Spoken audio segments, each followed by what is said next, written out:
Hello everyone and welcome to my Bachelor Nation 24 channel. I hope everyone is having a wonderful day. Before we begin, please hit the subscribe button and give this video a thumbs up.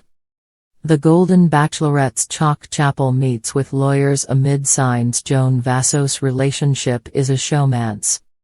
The Golden Bachelorette's Chock Chapple stopped by a law firm after returning home to Kansas following his Thanksgiving gathering with Joan Vassos.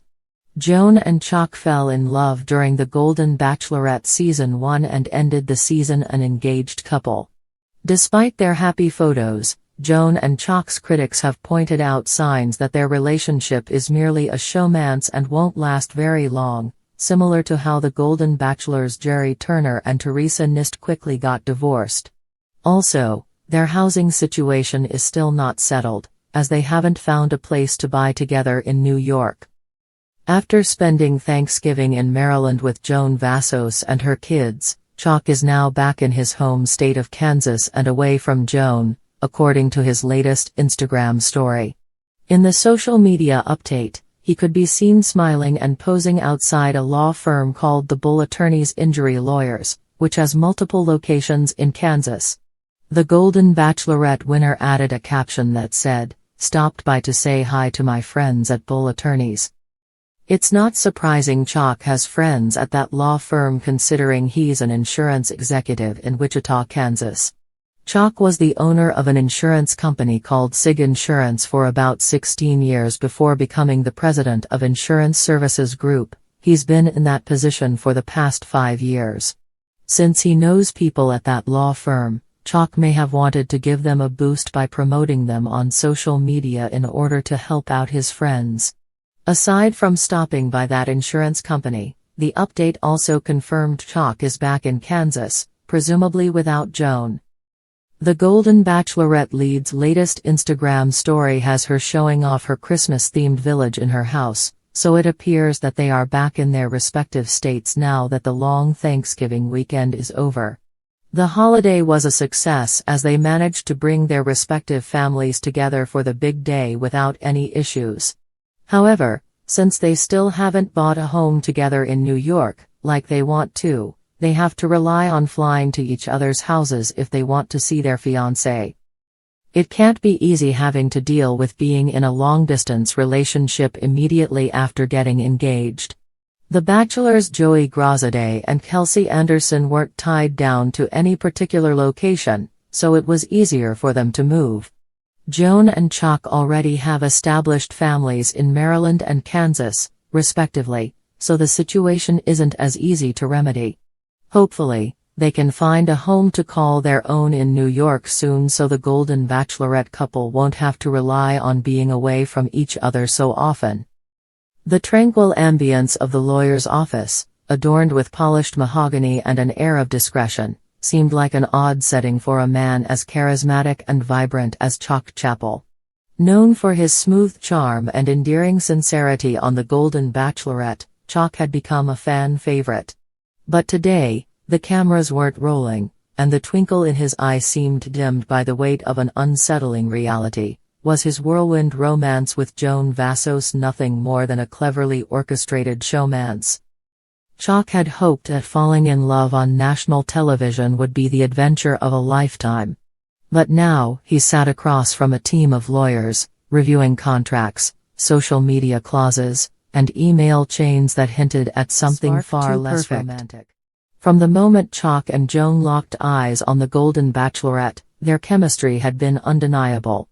Joan, a fiercely independent entrepreneur with a sparkling wit, and Chock, the quintessential gentleman with a penchant for poetry, seemed like a match made in reality TV heaven. Their first date, a hot air balloon ride over Napa Valley, was pure magic. The sunset, the champagne, the stolen glances, it all played out like a Hollywood rom-com. But behind the scenes, producers whispered suggestions, nudging the couple toward picture-perfect moments. "Just one more kiss, Chock," they'd say. Or, "Joan, look into his eyes like you've never looked at anyone before." At the time, Chock thought nothing of it. He was caught up in the fairy tale. But as weeks turned into months, and the pressures of their newfound fame intensified, the cracks in their seemingly perfect relationship began to show. Whispers of a scripted romance. It started with whispers on set. Fellow contestants claimed Joan and Chock's storyline felt too scripted. A disgruntled crew member leaked to a tabloid that producers had chosen Joan as the frontrunner before filming even began. And then there was the peculiar contract Chock had signed, a clause that stipulated he couldn't reveal certain details about his relationship with Joan until 6 months after the finale aired.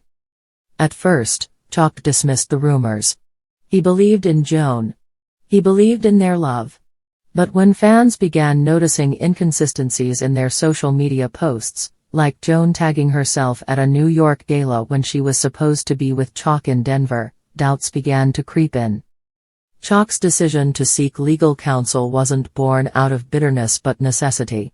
If their relationship was, in fact, a showmance designed to boost ratings and keep viewers hooked, Chock wanted to know how deep the deception went, and how complicit he might have been without realizing it. The lawyers dig in. "Mr. Chapple, we've reviewed your contract with the production company," began Miranda Klein, the lead attorney.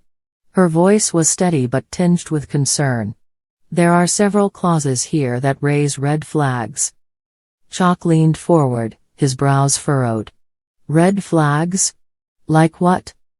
Miranda flipped through the pages of the contract, pointing to a section labeled Relationship Storyline Management. "This clause essentially allows producers to fabricate or manipulate the narrative of your relationship for entertainment purposes," she explained. "It doesn't outright say your relationship with Ms. Vassos was fake, but it gives them creative license to embellish." Chock's heart sank. Had he been nothing more than a pawn in a game he didn't fully understand? Joan's silence. Adding to Chock's turmoil was Joan's behavior in recent weeks. The woman who had once lit up at the sight of him now seemed distant. Her texts were curt, her phone calls brief. When they appeared together at events, her laughter felt rehearsed, her affection forced. Chock couldn't help but wonder, was Joan in on the ruse? Or was she, like him, a victim of the reality TV machine? He tried reaching out to her directly, but their conversations often ended in cryptic remarks. "This is bigger than us, Chock," Joan had said during one particularly heated exchange. "You wouldn't understand." A paper trail. The lawyers dug deeper, uncovering a trove of emails between producers and Joan's manager.